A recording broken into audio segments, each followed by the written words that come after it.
ទំនុកដង្កើងជំពូកទី40ខ្ញុំបានរងចាំព្រះយេហូវ៉ាដោយអំណត់ទ្រង់ក៏បានផ្អៀងព្រះការមកស្ដាប់ហើយទទួលតាមសម្រែករបស់ខ្ញុំ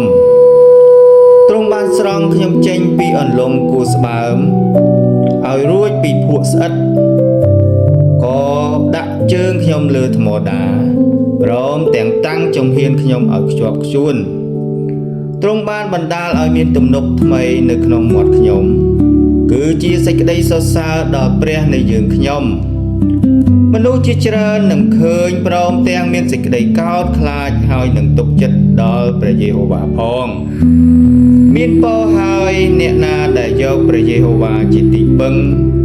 ឥតយល់ដល់មនុស្សឆ្មើងឆ្មៃឬពួកអ្នកដែលបែរទៅឯសេចក្តីភូតភរឡើយអោព្រះយេហូវ៉ាដ៏ជាព្រះនៃទូលបង្គំអើយការអស្ចារ្យដែលទ្រង់បានធ្វើនោះមានច្រើនណាស់ព្រមទាំងគំនិតដែលទ្រង់នឹកដល់យើងខ្ញុំផងគ្មានអ្នកណាអាចនឹងរៀបរាប់ដោយលំដាប់ពីការទាំងនោះនៅចំពោះទ្រង់បានឡើយបើទូលបង្គំនឹងចង់និទានប្រាប់នោះមានច្រើនហួសកំណត់នឹងរាប់បានហើយយ៉ាញ់បូជាហើយនឹងដង្វាយនោះទ្រង់មិនសពប្រហារតីទេទ្រង់បានបើកឲ្យត្រចៀកទូលបង្គំស្ដាប់តាមទ្រង់មិនចង់បានដង្វាយដុតឬយ៉ាញ់បូជាលួសបាបនោះទេបានជាទូលបង្គំទូលថាមើលទូលបង្គំមកហើយសេចក្តីនេះបានកត់ទុកពីទូលបង្គំនៅក្នុងគម្ពីរហើយគឺថាអោព្រះនៃទូលបង្គំអើយទូលបង្គំមានសេចក្តីអំណរនឹងធ្វើតាមប្រហារតីទ្រង់ក្រឹតវិន័យរបស់ទ្រង់ក៏នៅក្នុងចិត្តទូលបង្គំបានប្រកាសដំណឹងល្អពីសេចក្តីសុចរិតនៅក្នុងជំនុំធំមើលអោព្រះយេហូវ៉ាទ្រង់ជ្រាបហើយថាទូលបង្គំនឹងមិនទុកមាត់ឡើយទូលបង្គំមិនបានលាក់សេចក្តីសុចរិតរបស់ទ្រង់នៅក្នុងចិត្តទេគឺបានថ្លែងប្រាប់ពីសេចក្តីស្មោះត្រង់និងសេចក្តីសង្គ្រោះរបស់ទ្រង់វិញក៏មិនបានបំបិតសេចក្តីសប្បុរសនិងសេចក្តីពិតរបស់ទ្រង់នៅក្នុងជំនុំធំដែរអោព្រះយេហូវ៉ាអើយសូមកុំបង្ខាំងសេចក្តីមេត្តាករុណារបស់ទ្រង់ចំពោះទូលបង្គំឡើយសូមឲ្យសេចក្តីសប្បុរសនិងសេចក្តីពិតត្រង់របស់ទ្រង់បានថែរក្សាទូលបង្គំជានិច្ចត្បិតមានសេចក្តីអាក្រក់ឥតគណនាព័ទ្ធទូលបង្គំជុំវិញ